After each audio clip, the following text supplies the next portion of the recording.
D'accord, nous avons un autre modèle. À un moment ou à un autre, la plupart d'entre nous nous sommes sentis troublés ou perturbés à propos de notre vie professionnelle. Attention à la lumière! Allez! Fais gaffe! Peut-être que le rythme effréné au boulot ou le problème de comment s'y prendre avec les gens nous stresse ou nous submerge.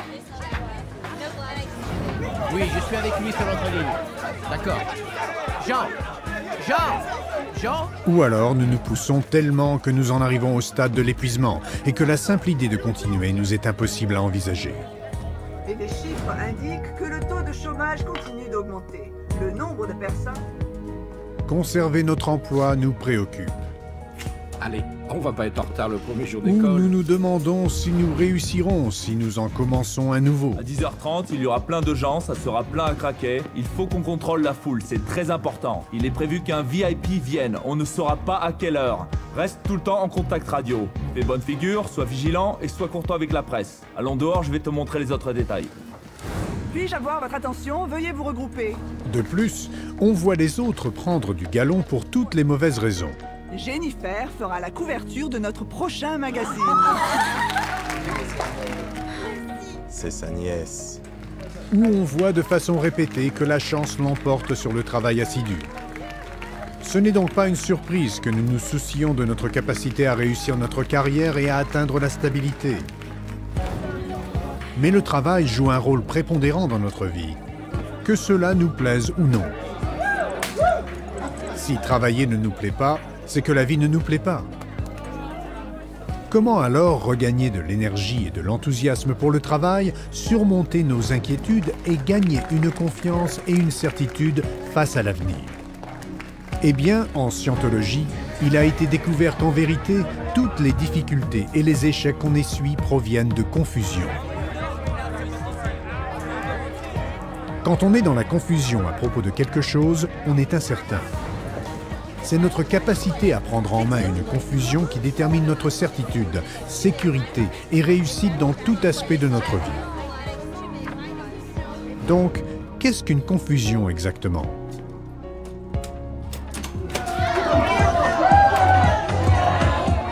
Eh bien, une confusion, c'est un mouvement au hasard. Au hasard signifie bien sûr qu'il ne suit aucun ordre ou aucun modèle. Vous voyez, les confusions sont constituées de données, de facteurs ou de parties.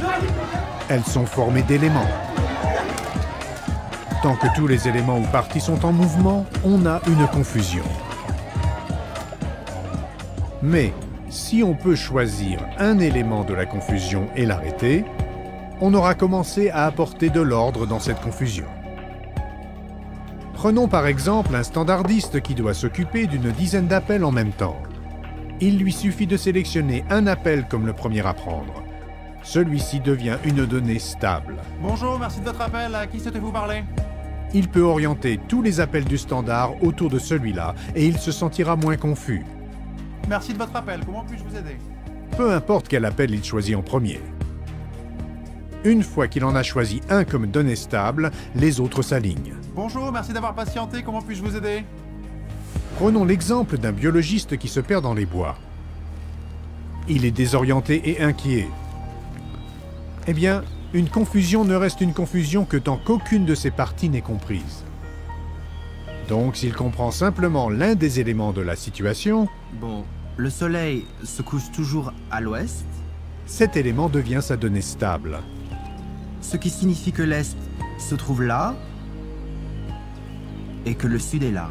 Et il peut alors voir comment tout le reste s'aligne. Et donc ce chemin me ramènera chez moi. Le fait de se saisir d'un fait en premier, d'une donnée stable, résoudra sa confusion et l'aidera à regagner sa certitude. L'enseignant qui fait immédiatement face à un nombre de problèmes n'a qu'à choisir la première cible sur laquelle poser son attention pour commencer à mettre de l'ordre. Hey, assieds-toi, assieds-toi. Ceci dit, avez-vous déjà essayé d'enseigner quelque chose à quelqu'un? Il faut qu'on contrôle la foule, c'est très important. Il est prévu qu'un VIP vienne, on ne saura pas à quelle heure. Reste tout le temps en contact radio. Fais bonne figure, sois vigilant et sois courtois avec la presse. pour découvrir plus tard que cette personne ne s'y prend vraiment pas bien? Peut-être avez-vous mis ça sur le compte de son manque d'intelligence. Mais la vérité, c'est qu'il était confus. Il lui manquait une donnée stable. Il fallait qu'il comprenne un fait d'abord. Cette liste, c'est ta Bible. S'ils ne sont pas sur la liste, ils n'entrent pas. Peu importe ce qu'ils te disent. Compris? Pigé. Tu vas pouvoir le faire? Ouais. D'accord.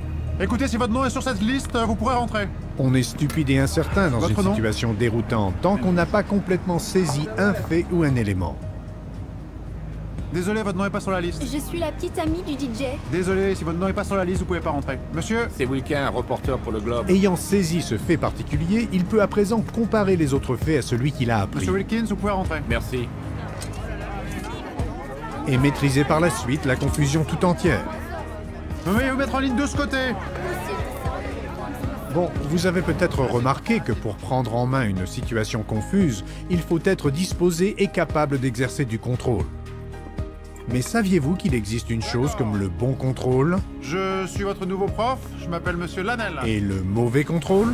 Attention à la lumière, bon sang! En scientologie, vous apprendrez la différence exacte entre les deux et comment améliorer votre capacité à exercer du contrôle sur les gens et les choses avec lesquels vous travaillez. À qui souhaitez-vous parler? Il existe de nombreux autres outils de scientologie que vous pouvez utiliser pour nettement améliorer vos chances de réussir dans la vie. Par exemple, vous apprendrez les étapes spécifiques que vous pouvez suivre pour surmonter l'épuisement et récupérer votre énergie et enthousiasme pour votre travail.